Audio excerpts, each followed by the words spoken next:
da fama. Mas antes de chamar o Francis aqui, eu vou chamar a Nadine Bastos, que inclusive está sendo comparada aqui, Nadine, no pessoal do nosso chat, está te chamando de Margot Robbie, que é aquela atriz maravilhosa americana, e está falando que você ainda é mais charmosa que a Margot que fez Robbie. a Arlequina, né? Exatamente. Já vou mandar um beijo para todo mundo que falou isso, agradeço o carinho.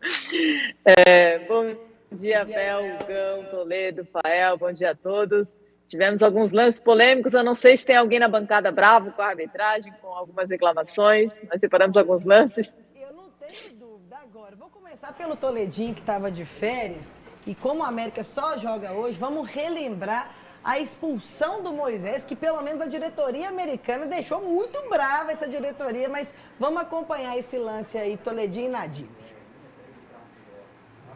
Aí, Toledo, tá lembrado ou você estava viajando? Não, eu acompanhei. Tomou um amarelo, aí reclamou, aplaudiu a arbitragem, ironicamente, e aí já levou um vermelho na sequência. O que você achou disso aí, Nadine? Então, a falta eu considero que era uma falta para amarelo. A reclamação e o deboche ali, né, a ironia em bater palmas para o árbitro.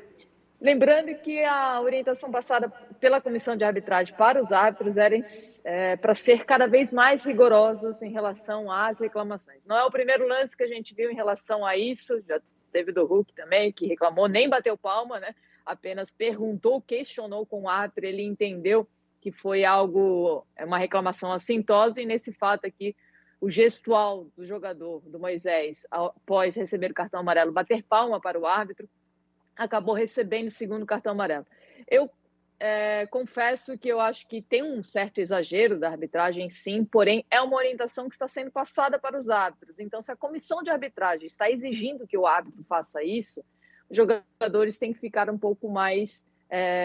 ou então tem que ficar ciente em relação a que pode existir esse risco caso, após receber um cartão amarelo, ele acabe reclamando da arbitragem de alguma maneira, ou falando ou aplaudindo. Nadine, eu concordo com você, né? Porque tem acompanhado seu Instagram lá, o tempo que você teve na Europa, né? Muitas notícias boas. Agora, o pessoal quiser acompanhar a Nadine também no Instagram aí, ela passa muita coisa legal. Agora eu concordo com você, só acho o seguinte, o Moisés é um jogador de muita experiência, já foi campeão pelo Palmeiras, por vários times, né? Ele fez uma falta para amarelo e ainda vai ironizar o árbitro, tá errado. Ele tem que segurar a onda dele, como a gente já falou aqui do Hulk várias vezes. Só que, Nadine, o que eu vejo é que esse critério, esse rigor, ele varia muito. Às vezes é assim para o América, mas joga América e Santos, não é o mesmo rigor para o jogador do Santos que quase bate no juiz. E a gente vê que, vamos supor, jogador do Flamengo, do Palmeiras, o técnico do Palmeiras ontem quase bateu no árbitro, então não tem jeito. Sabe, a gente tem que ter essa tranquilidade de saber avaliar, você não concorda? Eu concordo com você, justamente quando é um árbitro um pouco mais experiente, ele consegue conversar com o jogador, ou então se impor fisicamente em campo, onde o jogador já nem faz esse tipo não provoca esse tipo de situação.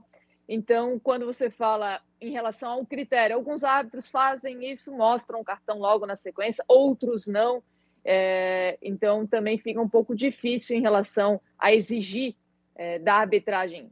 Alguns vão marcar, alguns vão mostrar e outros não. Então o jogador ele tem que saber que ele corre esse risco, dependendo do árbitro que está em campo, ele pode receber o cartão amarelo. E eu sei que o Fael vai dizer que alguns jogadores são marcados pela arbitragem, que é muito mais fácil para o árbitro mostrar diretamente o cartão amarelo, como no caso do Hulk, que recebe sempre que ele vai reclamar. Então, os jogadores também precisam estar cientes em relação a isso. E não é só para reclamação, não. Por exemplo, o Hulk já recebeu cartão amarelo por não decidir sair na parte da lateral, onde o árbitro mandou na substituição. E eu vi outros jogadores fazendo no Brasil, em que o árbitro vai pacientemente conversando. Palmeiras ontem teve seu primeiro jogador expulso no campeonato. O que eu vejo de jogador do Palmeiras gritando no ouvido do árbitro durante as partidas, descendo a botina e nada acontece, é impressionante. Então a gente fala muito de Corinthians e Flamengo historicamente, né, pelo meme também, mas acontece muito para o Palmeiras nos últimos anos também. Agora, Fael, já que você aí tomou as dores do Hulk, Vamos falar do jogo do Atlético. Primeiro, um gol anulado, o gol do Atlético Goianiense, mas logo depois validado. Caberia, Nadine, a análise do VAR?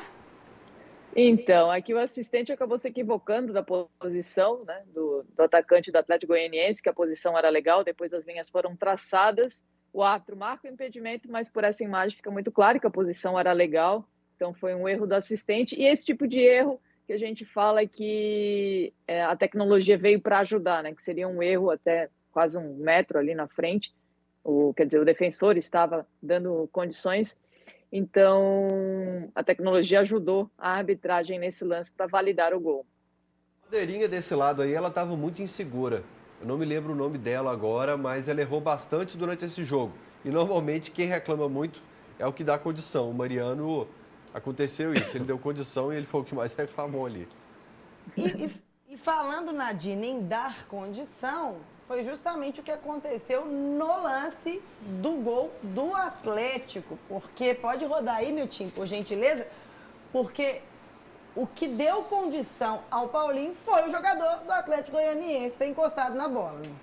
Então, esse já é um lance mais difícil para o assistente, porque ele sabe que a posição do Paulinho é uma posição irregular, porém, ele precisa analisar quem jogou essa bola e se essa bola foi jogada de maneira deliberada, se realmente foi um passe do adversário ou se foi o próprio companheiro de equipe. Pela imagem, a gente pode observar que foi um passe deliberado, que o jogador do Atlético Goianiense ele quis fazer um passe para o seu companheiro de equipe, mesmo que a bola estivesse em disputa, e acabou que o companheiro não pegou a bola e a bola sobrou para o Paulinho, então é considerado como posição legal, né, sem infração de impedimento, já que foi um passe deliberado do adversário. Então esse é um lance mais difícil para a arbitragem, porque além da posição, ele precisa conversar com o árbitro para saber exatamente se foi um passe ou se ele entendeu como um desvio ali na disputa da bola, mas eu entendo que foi um passe, sim, do jogador do Atlético Goianiense. E nessa teoria do Fael, que o cara que reclama é o que erra, você vê que o Lucas Cal, ele começa a brigar com ele mesmo. Né? Nossa, que bobagem que eu fiz! Põe a mão na cabeça, quer dizer, ele não reclama com o árbitro, ele reclama com ele mesmo, que ele acaba dando passe pro Paulinho.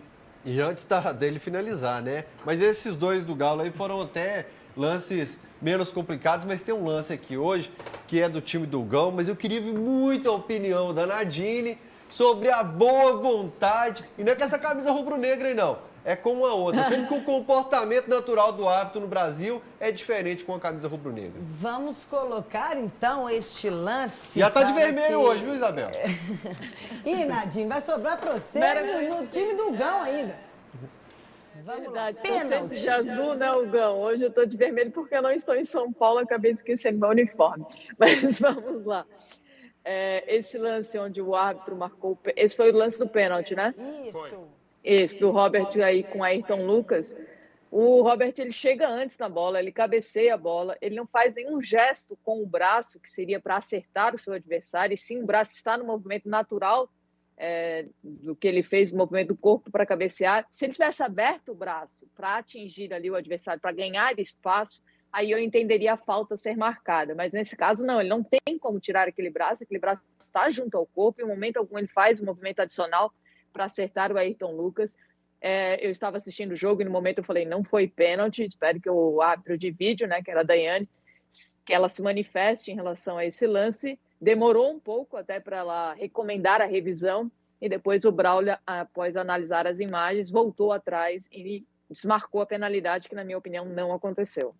Nadine, o que mais me incomoda, além desse lance do pênalti, e aí tem que falar que a Daiane realmente foi impecável na hora que ela chama o Braulio e fala assim, ó, vem cá dar uma olhadinha para ver se realmente você acertou nessa marcação aí. Jogou a responsabilidade mais ainda para cima dele. Tá? Ela fez corretíssimo nesse ponto.